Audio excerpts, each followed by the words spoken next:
Today, several new bills were introduced to the Nebraska Legislature, including LB 163, a prison reform bill. Channel 8's Matthew Mittleider has details in our top story tonight.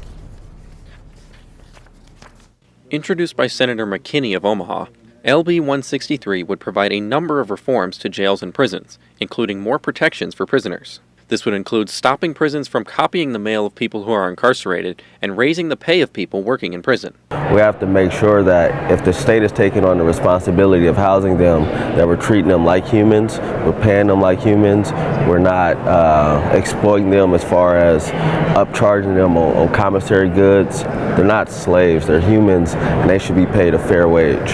McKinney said he thinks the state should be doing more to prepare those incarcerated for success when they return to society. It's not to say that I have all the solutions or what I'm proposing is the solution, but we all have to be willing to listen to try to change some things, because there's nobody in this state or in this country that could say the criminal justice system in the state of Nebraska is running effectively.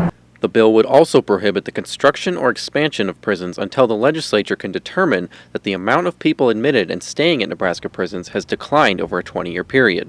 Senator Robert Clements says this would be too restrictive and prevents Nebraska from building the prisons needed to address overcrowding issues.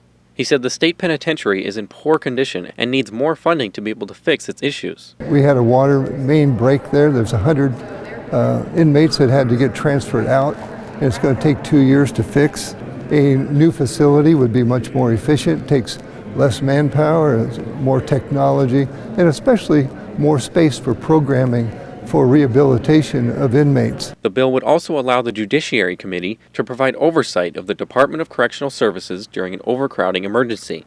Clements says this is a separation of powers issue and would take over responsibilities of the governor. Last year, Senator Lathrop's justice reform bill was not passed after senators disagreed over rehabilitation and addressing overcrowding. Reporting in Lincoln, Matthew Mittleider, Channel 8 News. Senator McKinney says he has a number of other bills to address the prison system, sentencing, and parole, which he plans to introduce this session.